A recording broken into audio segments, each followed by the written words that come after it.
There is a lot to know when you ship hazardous materials. If you're new to the field or taking on a new role, or you just want to know more, this video series is your guide to the essential requirements and concepts that you need command of to do the job.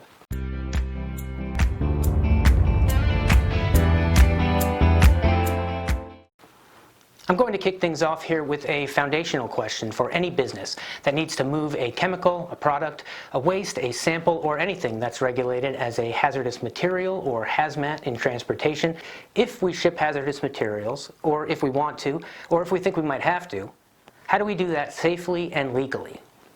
That could be an explosive or radioactive material, or a poison gas. It could be a flammable or corrosive chemical, or maybe one of the many consumer products that are regulated as hazmat in transportation.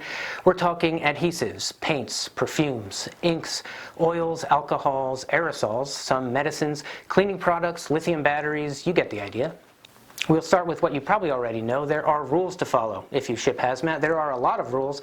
We're going to dig into those domestic and global regulations later in this series. For shippers in the United States, though, the first requirement to consider, because without this you absolutely cannot legally ship hazmat of any kind to anywhere, period, is training.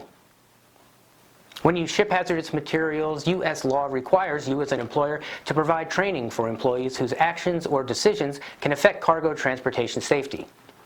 The next videos in this series will give you an in-depth look at what kind of businesses and activities are subject to regulations for shipping hazmat, exactly who must be trained, and what that training needs to cover. Right now, we can start with a couple of basic truths about hazmat training. First, hazmat training for new employees must be provided within 90 days of hire date or job assignment. Until a new employee receives that training, they may not perform any hazmat job function unless they are directly supervised by someone who is trained. Second, employers must provide comprehensive retraining or recurrent training for employees at least every 3 years.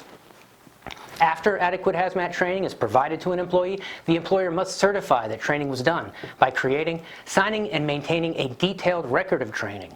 Complete, up-to-date training records are crucial to prove that you did what's required when it comes to training employees. Often, when a hazmat safety inspector visits a shipping facility to assess compliance and potentially write citations, proof of employee training is one of the first things, if not the first thing, they ask to review. That's why when companies are serious about moving hazardous materials and keeping them moving safely and securely in the supply chain, they make hazmat training for employees a priority, plain and simple. Thank you for taking some time to watch this video. If you have a hazmat training question that you want answered, add it to the comments. To make sure you catch the next Hazmat Essentials video, subscribe to Lion's YouTube channel or follow us on social media. If you want more answers about hazmat and hazmat training right now, head to lion.com/hazmat for a link to a full FAQ page and a lot of other resources. Thank you again for sticking with me through the end of this video. I will see you in the next one.